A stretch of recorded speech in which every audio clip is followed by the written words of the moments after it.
Perkenalkan, nama saya Michael Raffles Sitanggang, NIM 61932100027. Saya dari kelas Ikor A Stambuk 2019.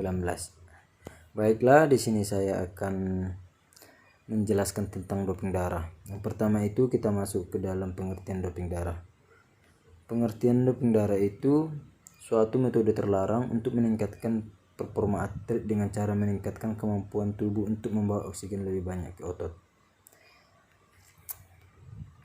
Doping darah sendiri dilarang oleh International Olympic Committee dan organisasi olahraga lainnya.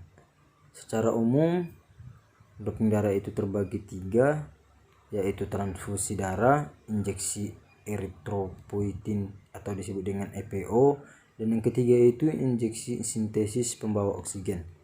Baiklah, kita masuk yang ke pertama, yaitu transfusi darah. Transfusi darah itu sebenarnya adalah praktikum medis untuk menggantikan darah yang hilang karena kecelakaan atau operasi, ataupun memberikan sel-sel darah yang rendah karena anemia atau gagal ginjal.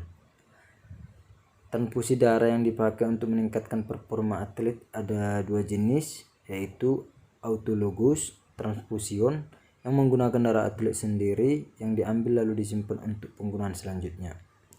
Jenis transfusi darah yang kedua adalah yaitu homologous transfusion penggunaan darah orang lain yang memiliki golongan darah sama. Namun doping darah ini bisa dideteksi.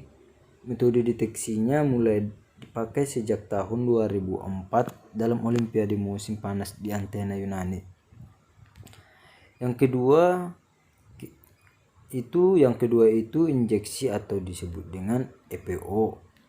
Pengertian EPO itu hormon yang diproduksi di ginjal dan berfungsi mengatur produksi sel darah merah. Dalam praktek medis, injeksi EPO diberikan untuk menstimulasi produksi sel darah merah. Pada atlet, EPO dipakai untuk merangsang tubuh memproduksi sel darah merah lebih tinggi daripada kadar normal sehingga stamina meningkat. Tes darah dan urin bisa mendeteksi EPO sintetis, tetapi EPO berada dalam tubuh dalam waktu singkat meski dampaknya jangka panjang. Ini berarti agak sulit untuk mendeteksinya. Baiklah, yang ketiga kita masuk yaitu pembawa oksigen sintetis. Menggunakan zat kimia yang punya kemampuan membawa oksigen. Dalam dunia medis, praktikum ini boleh dilakukan jika tidak tersedia darah manusia. Ada risiko infeksi darah serta tidak cukup waktu untuk mencapai donor darah yang sesuai.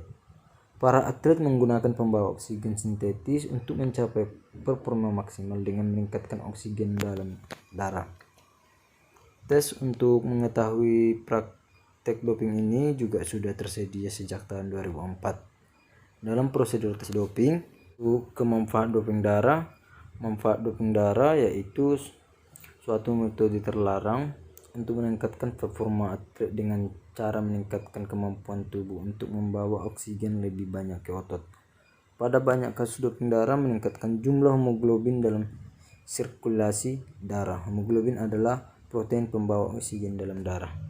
Baiklah, inilah hasil dari penjelasan doping darah saya. Sekian dan terima kasih.